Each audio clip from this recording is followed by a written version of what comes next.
Ayo kita lanjut sekarang membaca Sirah Nabawiyah, perjalanan hidup Rasul yang agung. Tadi malam sampai di mana, Kak? Masih ingat nggak sampai di mana tadi malam?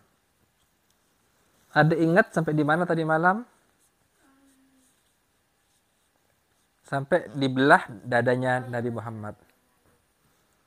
Oke, sekarang kita ke topik kembali ke pangkuan Ibunda nan amat mengasihi. Jadi sebelumnya kan Nabi Muhammad kan disusui sama siapa? Halimah. Sekarang kita setelah usia sudah agak besar kembali ke pangkuan Ibunda dan amat mengasihi. Setelah peristiwa tersebut, setelah peristiwa dibelah dadanya Nabi Muhammad, Halimah merasa khawatir atas diri beliau, sehingga dikembalikan lagi kepada ibundanya.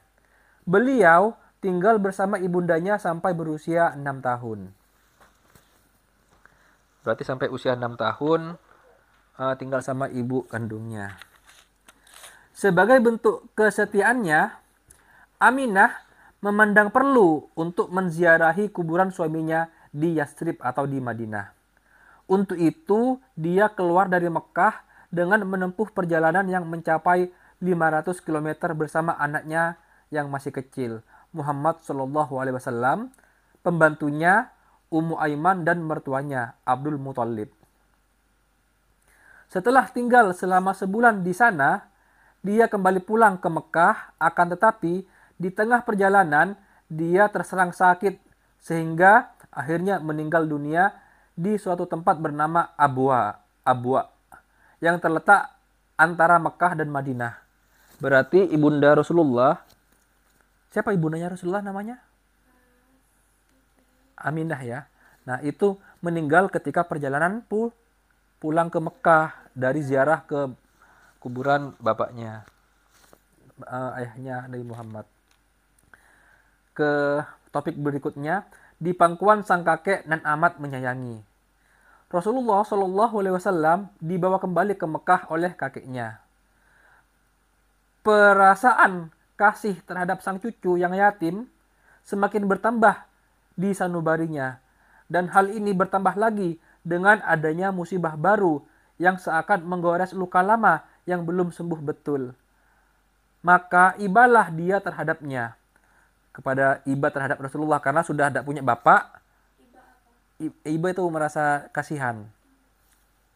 Jadi sudah tidak punya bapak, meninggal dari kecil, sudah sebelum lahir bahkan. Habis itu ibunya meninggal pada saat sudah pulang dari Madinah ke Mekah. Maka ibalah dia terhadapnya, sebuah perasaan yang tak pernah dia tumpahkan terhadap seorang pun dari anak-anaknya. Dia tidak lagi membiarkan cucunya tersebut hanyut dalam kesendirian yang terpaksa harus dialaminya, bahkan dia lebih mengedepankan kepentingannya daripada kepentingan anak-anaknya. Ibnu Hisham berkata, biasanya sudah terhampar permadani yang dihamparkan untuk Abdul Muthalib di bawah naungan Ka'bah. Lalu anak-anaknya duduk-duduk di sekitar permadani tersebut hingga ia datang. Tak seorang pun dari anak-anaknya tersebut yang berani duduk-duduk di situ sebagai rasa hormat terhadapnya. Namun Rasulullah SAW pernah suatu ketika saat beliau berusia sekitar 2 tahun datang dan langsung duduk di atas permadani tersebut.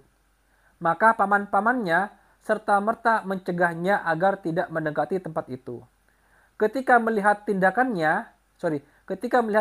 anak-anaknya itu, Abdul Muthalib berkata kepada mereka, "Jangan kau ganggu cucuku.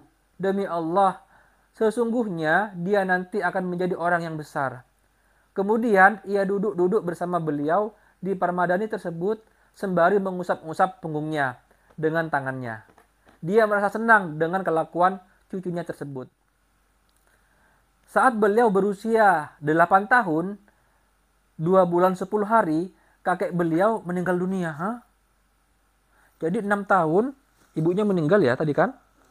Pada saat pulang ke Mekah dari Madinah.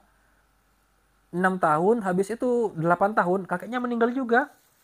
Berarti kan sudah ada kakek ya. kakek beliau meninggal dunia di kota Mekah.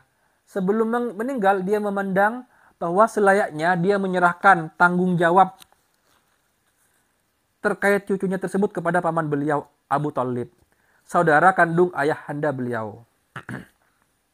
Lanjut sekarang.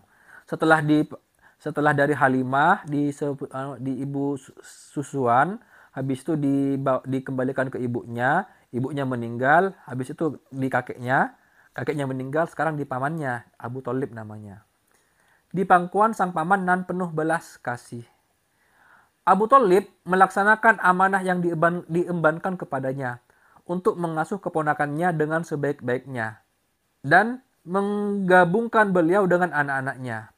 Dia bahkan mendahulukan kepentingannya ketimbang kepentingan mereka, ketimbang kepentingan anak-anaknya sendiri. Dia juga mengistimewakannya dengan penghormatan dan penghargaan. Perlakuan tersebut terus berlanjut hingga beliau Shallallahu Alaihi Wasallam berusia di atas 40 tahun. Jadi sampai 40 tahun tetap diistimewakan. Pamannya masih tetap memuliakan beliau, membentangkan perlindungan terhadapnya, menjalin persahabatan ataupun mengobarkan permusuhan dalam rangka membelanya. Dan sekilas tentang hal itu akan kami paparkan nanti pada pembahasan tersendiri. Lanjut sekarang.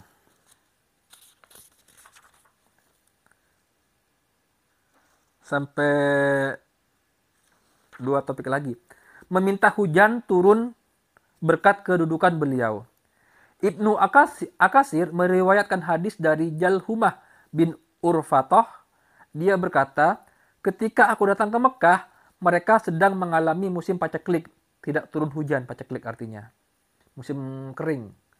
Lantas orang-orang Quraisy berseru, wahai Abu Thalib, air lembah telah mengering dan kemiskinan merajalela. Untuk itu, mari kita meminta agar diturunkan hujan.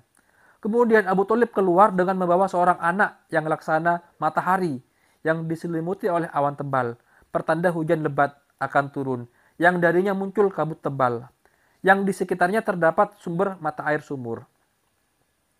Lalu Abu Thalib memegang anak tersebut, menyandarkan punggungnya ke Ka'bah, serta menaunginya dengan jemari-jemarinya dari panasnya matahari maksudnya. Ketika itu tidak ada gumpalan awan sama sekali. Namun tiba-tiba awan datang dari sana sini, kemudian turunlah hujan dengan lebatnya, sehingga lembah mengalirkan air dan lahan-lahan tanah menjadi subur. Mengenai peristiwa ini, Abu Thalib menyinggungnya dalam rangkaian baitnya.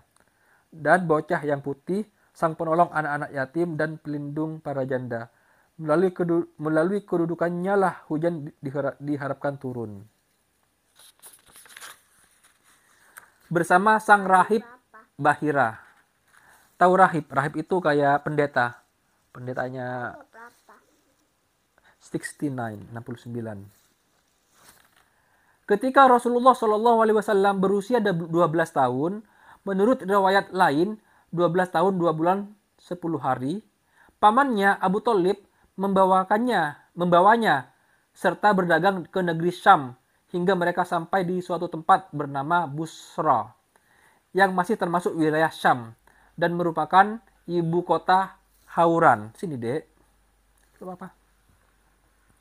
Ketika itu, Syam merupakan ibu kota negeri-negeri Arab yang masih mengadopsi undang-undang Romawi. Dan negeri inilah dikenal seorang rahib atau pendeta yang bernama Bahira. Ada yang mengatakan nama aslinya adalah Jarjis. Ketika rombongan tiba, dia langsung menyongsong mereka padahal sebelumnya dia tidak pernah melakukan hal itu. Kemudian berjalan di sela-sela mereka hingga sampai kepada Rasulullah Shallallahu Alaihi Wasallam, lalu memegang tangannya sembari berkata, inilah penghulu alam semesta, inilah utusan Rob alam semesta. Dia diutus oleh Allah sebagai rahmat bagi alam semesta ini. Abu Thalib dan pemuka kaum Quraisy berkata kepadanya, bagaimana Anda tahu hal itu?